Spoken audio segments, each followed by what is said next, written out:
चला तर आज आपण मराठी व्याकरणमधील जो आपला राहिलेला भाग होता तो म्हणजे विशेषण आणि विशेषणाचे प्रकार, तर ते आपण आज पूर्ण करणार आहोत। या आधी आपण विशेषण म्हणजे काय बघितलं, तर नामाविषयी विशेष माहिती देणाऱ्या शब्दाला काय म्हणतो आपण, विशेषण म्हणतो। आणि विशेषणाचे वेगवेगळे आपण प्रकार सुद्धा बघितले होते। त्यामध्ये कोणकोणते प्रकार होते, मुख्य 3 प्रकार आहेत विशेषणाचे। पहिला प्रकार म्हणजे गुणविशेषण, दुसरा प्रकार म्हणजे संख्या विशेषण आणि तिसरा प्रकार म्हणजे सर्वनामिक विशेषण। जर एखाद्या व्यक्तीचा गुण म्हणजेच क्वालिटी दर्शवली जाते ज्या शब्दातून, त्याला गुणविशेषण असं म्हटलं जातं। हुशार मुलगा, त्यानंतर त्यामधलं एखादी कला। या ठिकाणी तुम्हाला आणखी मी टेस्ट सांगितल्या होत्या की वेगवेगळ्या चवींबद्दल, कडू, गोड, आंबट, कडू कारले, गोड साखर, अशा प्रकारचे सुद्धा एक्झाम्पल गुणविशेषणमध्ये येतात। एखाद्या वस्तूची गुण सांगण्यासाठी जो शब्द वापरला जातो त्याला विशेषण म्हणतात, किंवा व्यक्तींचे, ठिकाणाचे, त्याची विशिष्टता दर्शवण्यासाठी जे वापरले जातात शब्द त्याला गुणविशेषण असं म्हटलं जातं। ओके, तर बघा नेक्स्ट आपण त्याच्यानंतर लगेच संख्या विशेषण बघितलं होतं। संख्या विशेषणामध्ये 5 उपप्रकार आहेत। ओके, तर त्याच्यामध्ये कुठले कुठले उपप्रकार आहे, आवृत्तीवाचक आहे, त्यानंतर ज्याच्यामध्ये संख्येचा रिपिटेशन बोध होतो, कितीदा वगैरे अशा कित्येक वेळा असे काही वर्ड आहेत, त्याच्यावरून त्याचे वेगवेगळे पृथकत्ववाचक असे काही प्रकार आहेत। तर ते डिटेल्समध्ये आपण आजच्या भागामध्ये बघणार आहे। बघा, संख्या विशेषण आपलं सुरू होतं।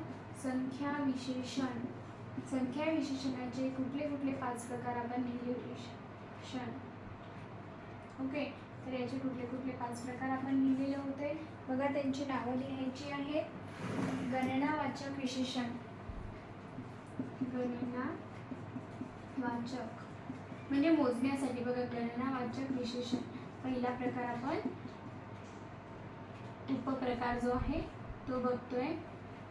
संख्या विशेषणाचा पहिला प्रकार कुठला आहे, गणनावाचक विशेषण। आता याच्यामध्ये काय, गणना म्हणजे मोजणे। आता याच्यासाठी कुठले वर्ड आपण यूज करतो उदाहरणे, तर मोजताना कुठलं यूज करतो, 1, ओके, 2, 3 म्हणजे संख्या, 1, 2, 3, 100, 101, 1001 अशा जे संख्या आहेत ते विशेषण म्हणजेच काय, गणनावाचक। एखादी 1001 पेन, 2 पेन, 1 पेन, असे जे आता पेनाविषयी विशेष माहिती म्हणजेच काय, किती पेन आहेत, 1 पेन आहे, 2 बुक्स आहेत, 2 टेबल्स आहेत, 4 चेअर आहेत, म्हणजेच काय, गणना करतोय म्हणजे मोजमाप, मोजून आपण सांगतोय त्या संख्या किती आहे, म्हणजे आपल्याला बोध होतो की समोरची वस्तूची संख्या किती आहे, म्हणून त्याला संख्या विशेषणाचा पहिला प्रकार म्हणजेच गणनावाचक विशेषण असे म्हणतात। ओके, क्लिअर आहे सर्वांना।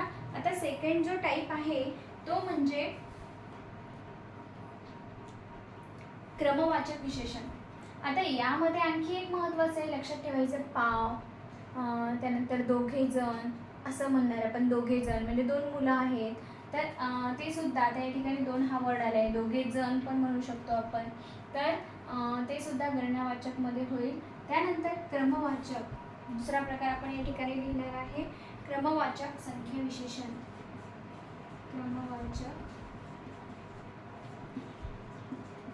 संख्या विशेषण बघा, हे सुद्धा आपण 5 प्रकारामध्ये ते ट्री डायग्राम सारखं आपण काढलं होतं आणि त्याच्यामध्ये हे 5 प्रकाराचे नावं लिहिलेले आहेत। म्हणजे ज्यांनी जो मागचा व्हिडिओ बघितलेला आहे त्याच्यामध्ये ऑलरेडी तुम्हाला आहेच ते बघून घ्यायचं आणि ती कंटिन्यू नोट्स तुम्हाला लिहायची आहे। ओके, आता बघा, क्रमवाचक म्हणजे काय, पहिला, दुसरा हे एक्झाम्पल याच्यामध्ये येतील।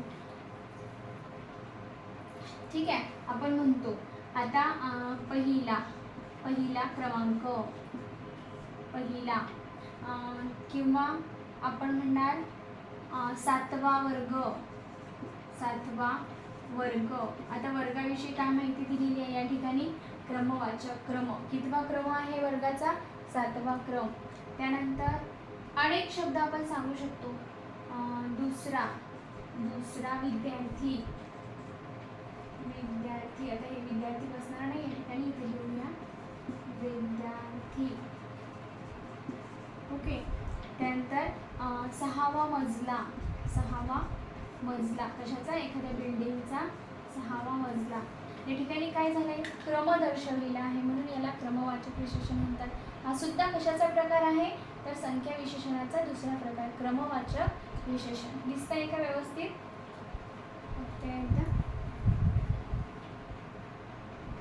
ओके.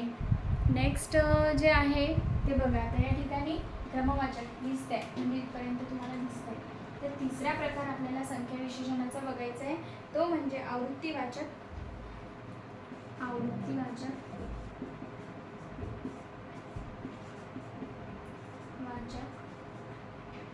संख्या विशेषण.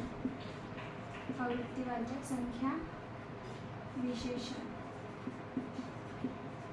हे सुद्धा वरचा जो प्रकार आहे गणनावाचक, हे सुद्धा संख्या विशेषणच आहे. आपण इथे संख्या लिहूया. ओके. व्यवस्थितपणे लक्षात ठेवायचं. आता आवृत्ती म्हणजे काय, एखादी आपण म्हणतो पाचपट, चौपट, ज्या ठिकाणी पट असते, ठीक आहे, तिप्पट, दुप्पट, हे जे शब्द दर्शवतात त्याला आवृत्ती असं म्हटलं जातं. आवृत्तीवाचक म्हणजेच एकाच, आता 5चीच काय, पाचपट म्हणजे त्याचं मल्टिप्लिकेशन किंवा त्याची पट दर्शवली जाते, तर त्याला म्हटलं जातं आवृत्तीवाचक. त्याची उदाहरणे बघूया आपण. उदाहरणे बघितली की तुमच्या सहजच लक्षात येऊन जाईल आवृत्ती म्हणजे काय. या ठिकाणी काय, चौपट आपण लिहिली, चौपट. त्यानंतर पाचपट, दुप्पट असे शब्द आपण लिहिले.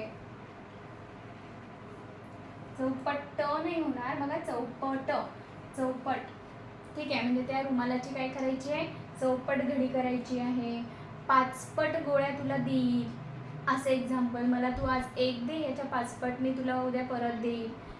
किंवा आज मला तू 10 रुपये दे, मग मी त्याची दुप्पट तुला उद्या देईल. म्हणजे असे जे एक्झाम्पल आहेत हे चौपट, पाचपट, दुप्पटवाले, तर हे काय दर्शवतात, त्या वस्तूची आवृत्ती दर्शवतात. ठीक आहे, म्हणजे किती वेळा ती वस्तू, तर त्याला आवृत्तीवाचक संख्या विशेषण असे म्हणतात. ठीक आहे. बघा, संख्या विशेषणाचे एकूण 5 प्रकार, उपप्रकार होते. त्याच्यामध्ये 3 आपण बघितले, राहिलेले 2 आता आपण वर बघूयात. त्याच्यामध्ये पृथकत्ववाचक एक विशेषण होतं, संख्या विशेषण होतं 4 नंबरला. आता 3 कोणते कोणते बघितलेत आपण बघा. गणनावाचक, त्या ठिकाणी मोजमाप केलं जातं, 1, 2, 3 म्हणजे अशा शब्दाचा वापर त्या ठिकाणी केला जातो, त्याला गणनावाचक. दुसरा प्रकार जो आहे तो क्रमवाचक संख्या विशेषण आपण इथं बघितला. पहिला, 7वा, दुसरा, तिसरा अशा प्रकारचे जे शब्द आहेत ते क्रमवाचक, क्रम दर्शवतात म्हणून त्याला क्रमवाचक संख्या विशेषण म्हणतात. त्यानंतर आवृत्तीवाचक म्हणजेच काय, ज्याच्यामध्ये पट दर्शवली जाते, चौपट, पाचपट, दुप्पट, तिप्पट वगैरे, तर असे जे शब्द आहेत आवृत्तीवाचक. आता पृथकत्ववाचक काय आहे, पृथकत्ववाचक संख्या विशेषण.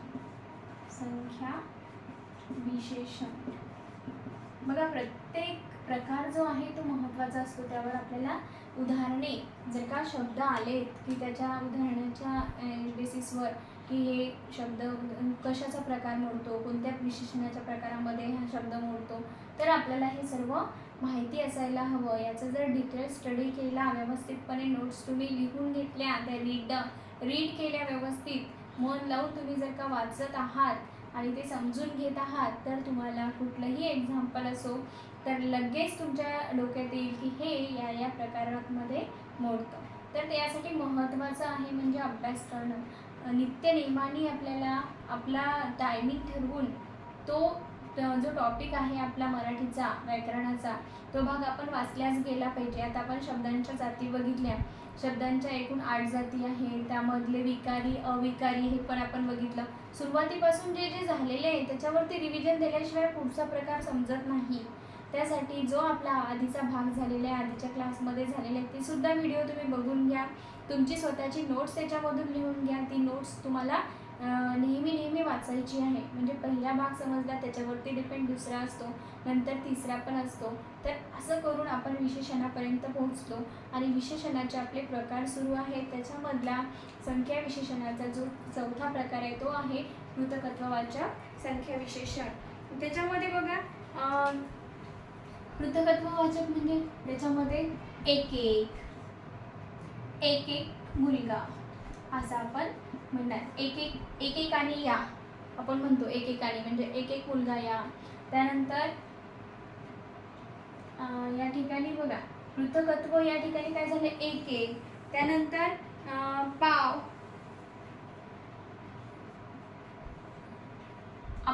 आपण असं म्हणणार म्हणजे रिपिटेशन आहे. 5-5चा गट, 5-5चा गट, 6-6चा गट, 2-2चा गट, 2-2दा, असे जे शब्द आहेत ते म्हणजे पृथकत्व वाचक संख्या विशेषण. ठीक आहे. तर राहिलेला प्रकार कोणता आता, 5वा प्रकार आहे लास्ट वन, तो म्हणजे अनिश्चित संख्या विशेषण. आता अनिश्चित शब्द आलेला आहे, अनिश्चित संख्या विशेषण. या आधी सुद्धा आपल्या सर्वनामाच्या प्रकारामध्ये सुद्धा अनिश्चित सर्वनाम झालेलं आहे. या विशेषणामध्ये सुद्धा अनिश्चित संख्या विशेषण आहे. तर काय असेल आता अनिश्चित संख्या विशेषण, जे वर्ड आपण सर्वनामामध्ये पण बघितलं होतं थोडी, त्या ठिकाणी बघा ज्याची निश्चितता नसते त्या शब्दामध्येच दिलेले आपल्याला अनिश्चित. म्हणजेच काय, निश्चित आपल्याला सांगता येत नाही की एक्झॅक्ट किती आहे, तर त्याला अनिश्चित म्हटलं जातं. त्याच्यामध्ये थोडी रक्कम, एक्झाम्पल देऊ, हे उदाहरणे याची लिहून घ्यायची व्यवस्थितपणे. थोडी रक्कम, आता रक्कम आहे म्हणजेच काहीतरी पैसे आहेत, पण किती आहेत एक्झॅक्टली सांगता येईल का आपल्याला, नाही. थोडी रक्कम, रक्कमविषयी विशेष माहिती. रक्कम हे काय झालं, नाम झालं, आणि त्या नामाविषयी काय माहिती दिलेली आहे, थोडी. म्हणजेच विशिष्ट सांगता येणार नाही, अनिश्चित माहिती आहे, त्याच्यामुळे अनिश्चित संख्या विशेषण. त्यानंतर काही मुले, आता क्लासमधून काही मुले वरच्या मजल्यावर गेली, काही मुले, किती मुले गेली, काही, म्हणजेच काय अनिश्चित आहे. त्याच्यामध्ये 5ही असू शकतात, 2ही असू शकतात, 100ही असू शकतात. ठीक आहे. तर काही मुले.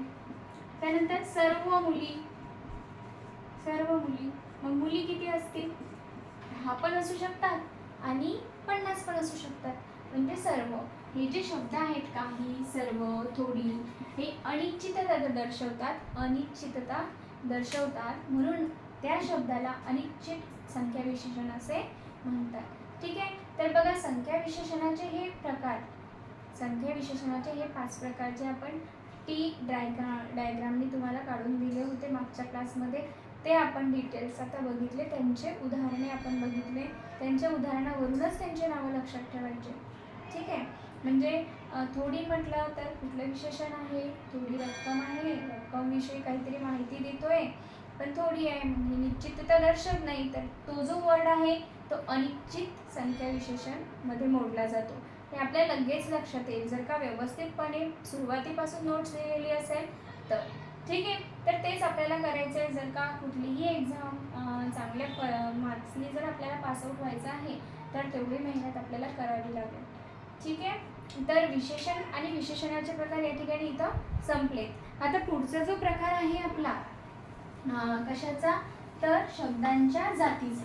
बघा शब्दांच्या जातीमधील पुढचा जो प्रकार आहे जो तुम्हाला परीक्षेमध्ये विचारला जातो तो म्हणजे आहे क्रियापद. आणि कोणता प्रकार आहे तो, चौथा, क्रियापद. यालाच इंग्लिशमध्ये वर्ब असे म्हणतात, हे सुद्धा लक्षात ठेवायचं. ठीक आहे. क्रियापद म्हणजे काय, समजा मी एक वाक्य बोलते, मी आज आंबा खाल्ला, मी आज आंबा खाल्ला, म्हणजे मी फक्त असं म्हटलं की मी आंबा, तर काय रिलेशन वाटतं, ते वाक्य कंप्लीट वाटतं का, पूर्ण वाटत नाही. मी आंबा काय केलं, खाल्ला की फेकला की कोणाला तरी फेकून मारला, काय केलंय, तर ते कळत नाही आपल्याला. त्याच्यामुळे क्रियापद म्हणजे काय, तर वाक्याचा अर्थ कळला पाहिजे समोरच्याला. म्हणजे वाक्याचा अर्थ पूर्ण करण्यासाठी जो क्रियावाचक शब्द वापरला जातो ना त्यालाच क्रियापद असे म्हणतात. आपण त्याची व्याख्या कशी लिहितात ते बघूया. ठीक आहे. क्रियापद म्हणजे काय, वाक्याचा अर्थ पूर्ण करणाऱ्या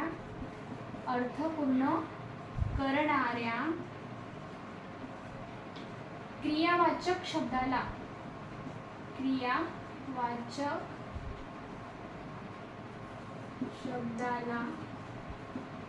क्रियापद असे म्हणतात.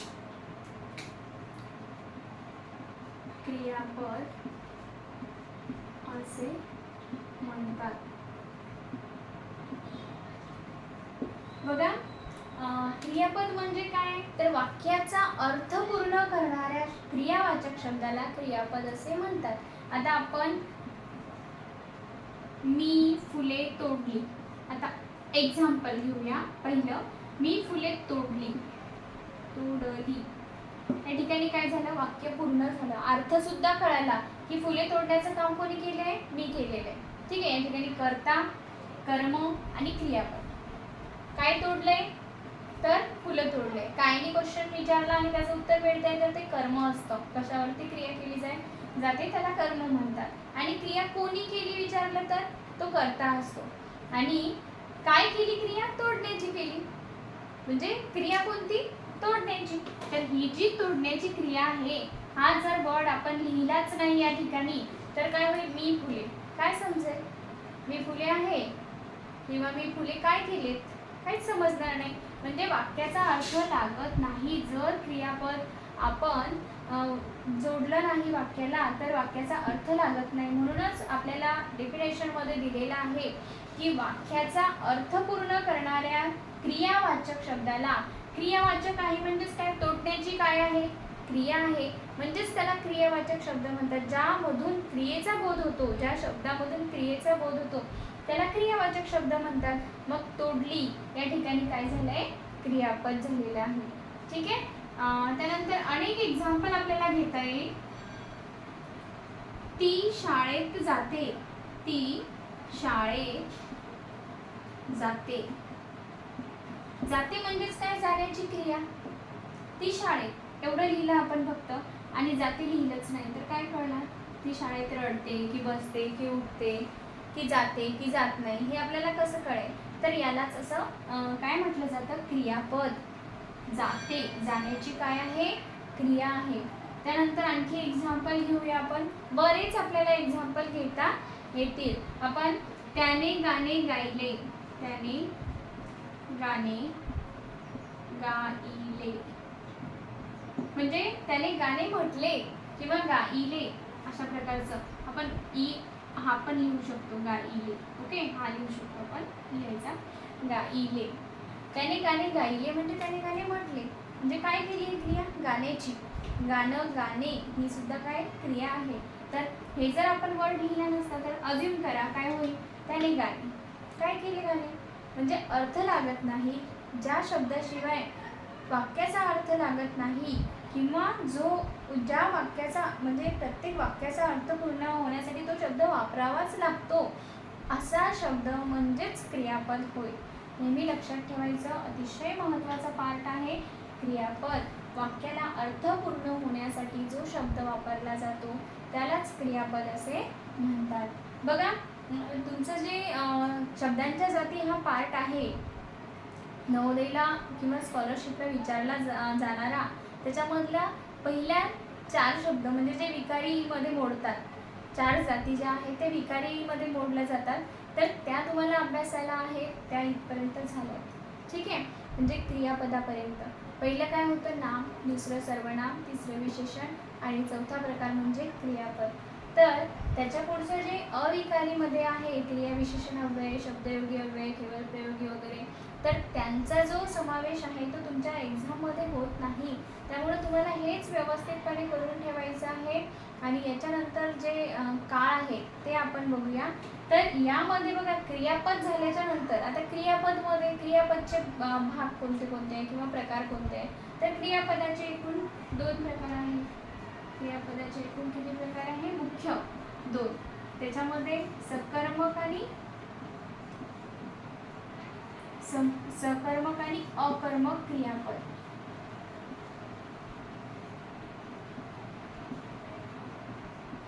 हे सुद्धा आपण बघूया. हे सुद्धा लिहून घ्यायचे, जे 2 प्रकार.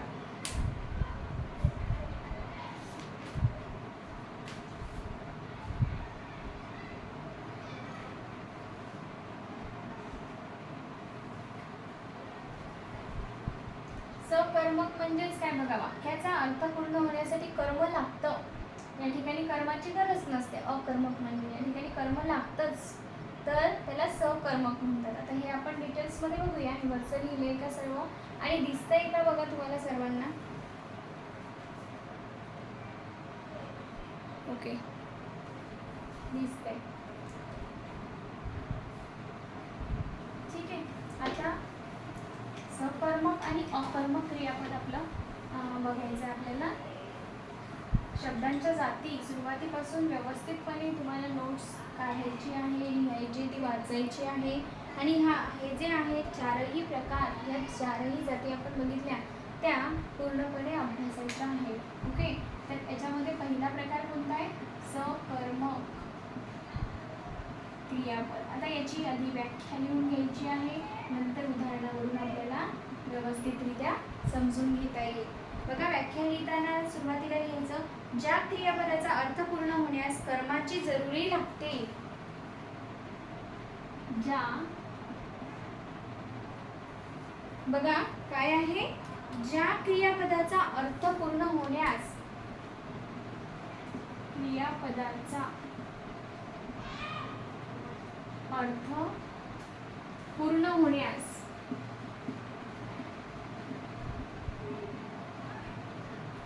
कर्माची गरज पडते किंवा जरुरी असते. या ठिकाणी ज्या क्रियापदाचा अर्थ पूर्ण होण्यास कर्म लागते असं लिहिणार आपण, त्यालाच सकर्मक क्रियापद असे म्हणतात.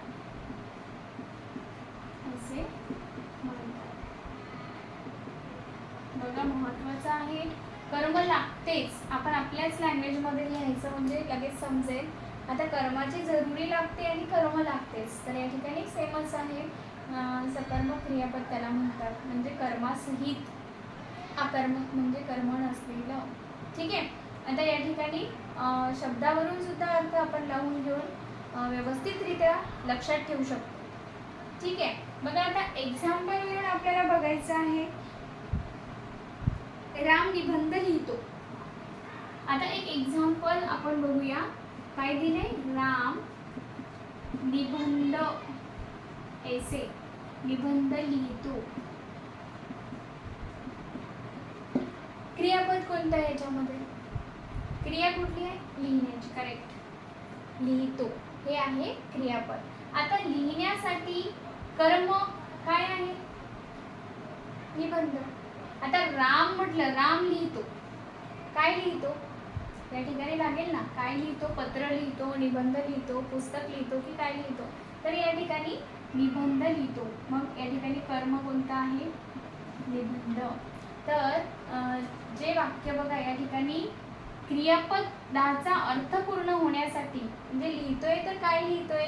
तर निबंध लिहितोय. म्हणजे निबंध लिहितो हा शब्द आल्यानंतर त्या क्रियापदाचा अर्थ पूर्ण होतो, म्हणून त्या ठिकाणी त्याला सकर्मक क्रियापद असे म्हणतात. ठीक आहे. त्यानंतर दुसरं एक एक्झाम्पल घेऊया आपण.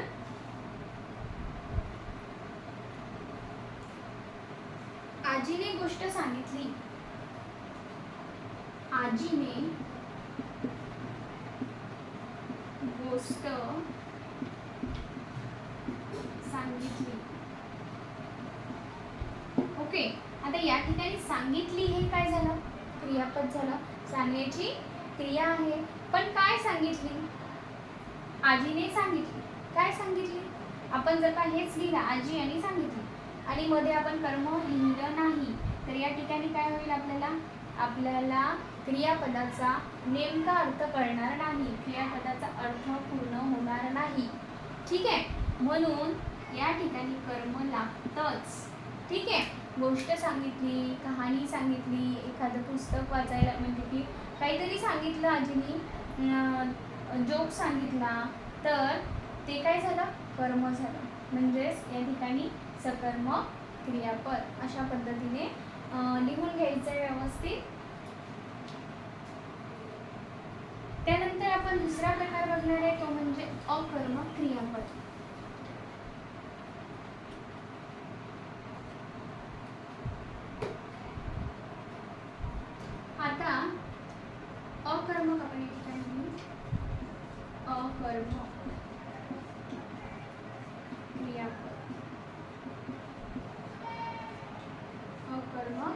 क्रियापद. आता याच्या विरुद्ध त्याची व्याख्या हे दिसतंय का तुम्हाला व्यवस्थित?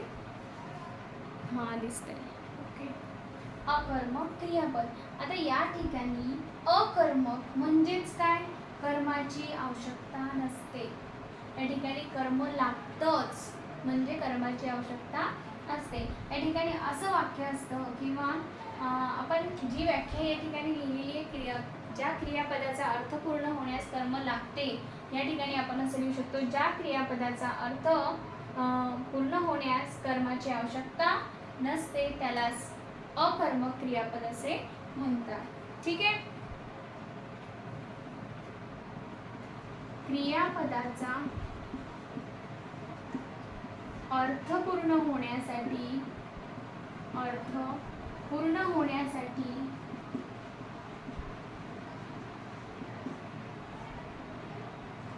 जेव्हा कशाची आवश्यकता नसते? कर्माची. जेव्हा कर्माची आवश्यकता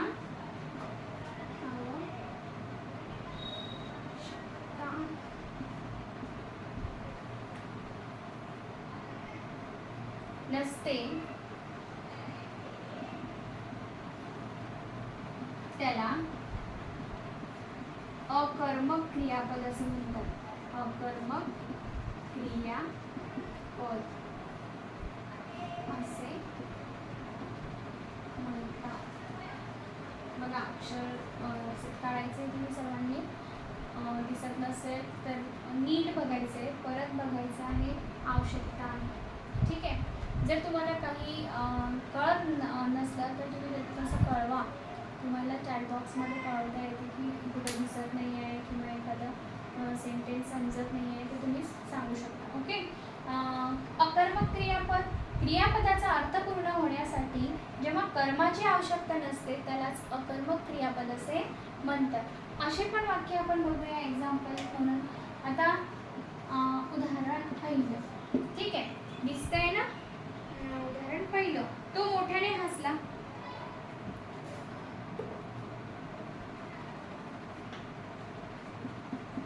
तो मोठ्याने हसला. या ठिकाणी क्रिया कोणती?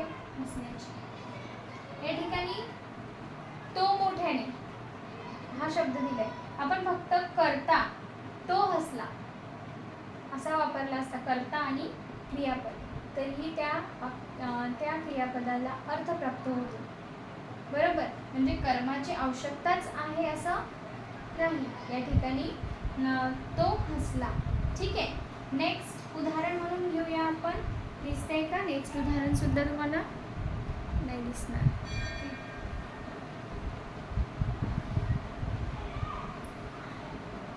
आता दुसरे एक्झाम्पल आपण इथं दिसत नाही आहे त्यामुळे इथे लिहूया. तो येथे आला असं लिहिलंय आपण. येथे आला. तो म्हणजे कुणीही असेल. तो येथे आला.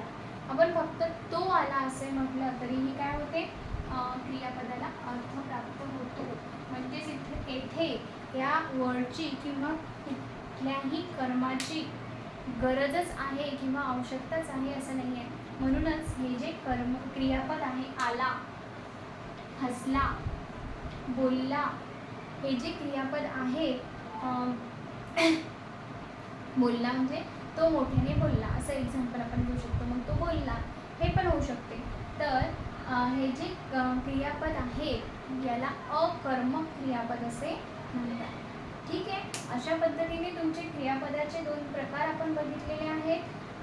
तुम्हाला जे विकारीमधला 4 जाती होत्या त्याच अभ्यासाच्या व्यवस्थितपणे. नाम, सर्वनाम, विशेषण आणि क्रियापद ज्या आपल्या इथे संपतात. आणि पुढचा जो भाग आहे आता मराठी व्याकरणमधील जो अतिशय महत्त्वाचा आहे तो सुद्धा काळ आणि काळांचे प्रकार, त्याच्यावरती आधारित खूप सारे वाक्य आपल्याला बघायचे आहेत. ते आपण नेक्स्ट क्लासमध्ये बघूया.